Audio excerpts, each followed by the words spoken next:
Hello, this is day 2 of our daily videos that we're doing to support people during Mental Health Awareness Week. And today we're going to be drawing our attention to the subject of blood sugar.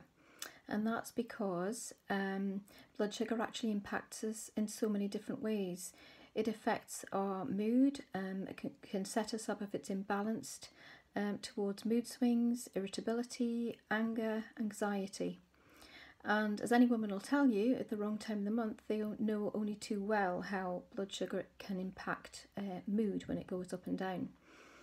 But actually on a daily basis, we're either controlling our blood sugar effectively by how we eat, or we're causing problems. And unfortunately, the Western diet sets us up for failure because it's focused very much around those foods that do spike blood sugar all day long. So by that I mean if you're eating standard foods like cereals, processed cereals and toast for breakfast, sandwiches and crisps for lunch, biscuits all day, and maybe pasta for dinner, then if there's very little protein in those meals and fibre and good fats, then you're going to struggle to keep your blood sugar balanced. It's just about impossible. The trouble is that when blood sugar goes up and down like a yo-yo, that's also followed by our cortisol, our stress hormone, also going up and down. So you can see where there is an impact on our mood and on anxiety. So one of the things that always surprises clients that I work with is that even if they didn't come to me at the start for reasons around their mental health, maybe they came for something else, and maybe they hadn't even noticed before that they were particularly anxious or irritable. But having followed a diet plan which always would involve balancing our blood sugar, what they do notice, and what others around them certainly notice, is that there is that change in mood. They become less irritable, a bit calmer, and that any symptoms of anxiety, even the mild symptoms, will be much reduced. So how do we do that? Well, basically it's quite simple.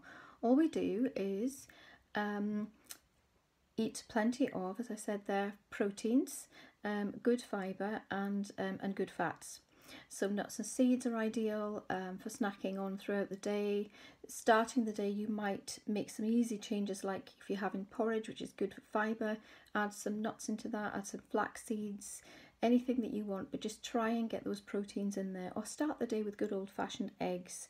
Anything that involves a protein, it really doesn't matter what, and it's to get away from the idea that breakfast is the thing that comes out of a box. It's whatever you want it to be, but just ensure that it gives you plenty of nutrients.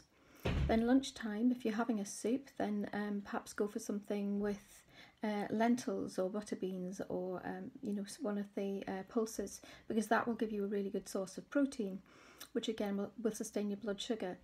And then for snacking during the day, you'll find lots of recipes online for protein balls, which would replace your typical biscuits and things with your cup of tea for your 11s. But again, as well as those sorts of things, you could be snacking on carrots and hummus, or nut butter with something dipped in. But it's trying to move away from the sugary snacks and the sugary drinks. One of the difficulties is that because when we are stressed and we are anxious, then what do we reach for? We typically reach for things that are going to give us a bit of a boost. We reach for all the wrong things. But if we're organised and we've got things in our bag, things in our cupboard at work that we know are going to sustain us, then we're on the right track and we'll feel an awful lot better. So balancing our blood sugar, really, really important for our mood and also for our energy levels as well, to sustain us through the day. Now, yesterday we were talking about sleep, and of course if we get sleep right, I mentioned that an awful lot of things just fall into place, and one of those actually is blood sugar, because if we haven't slept, then when we wake up in the morning we tend not to feel like eating something remotely healthy, and sometimes not eating anything at all. We might not have any appetite. But sleep deprivation has an effect on a number of our hormones.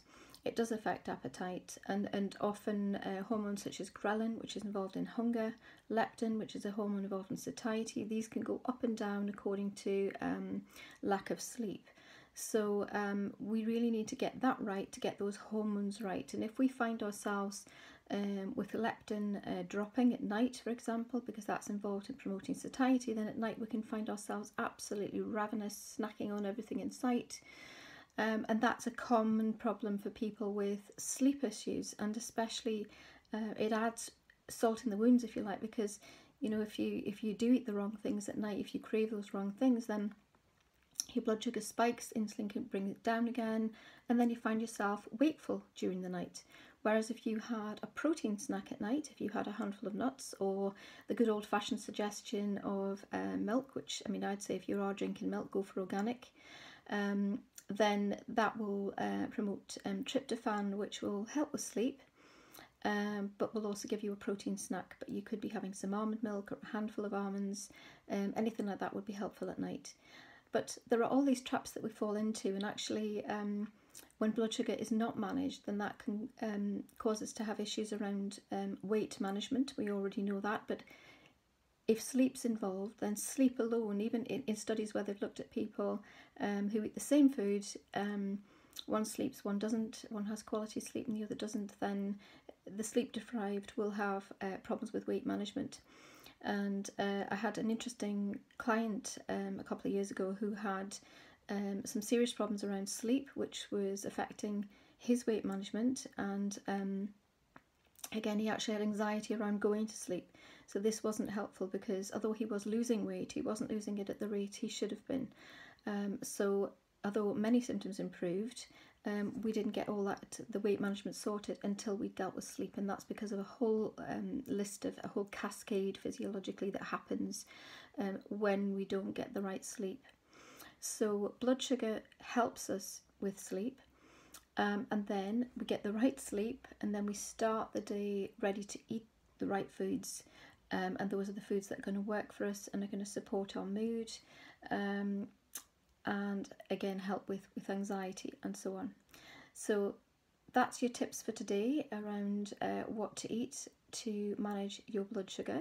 So today is about caring for yourself in the sense of being planned, being organised, knowing which foods are going to help you, taking those to work with you, doing the right shopping, creating a shopping list, and also maybe having a look online, taking some time to have a look at new recipes like protein balls or whatever it might be, that will help you with this problem.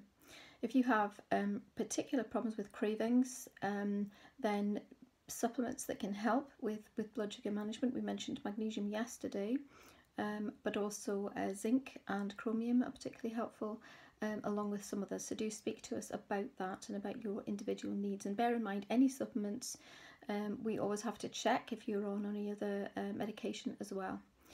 So I hope that's been helpful for today and giving you some tips. And if you have been one of those people who has struggled in the past with cravings and blood sugar issues, and it's affected your mood and other things, then please do comment on things below that you've done and where you have found just simple tips like eating more protein and good fats and plenty of fibre have made all the difference. And actually, yeah, my clients are always surprised at how easy that is and the profound difference that makes to them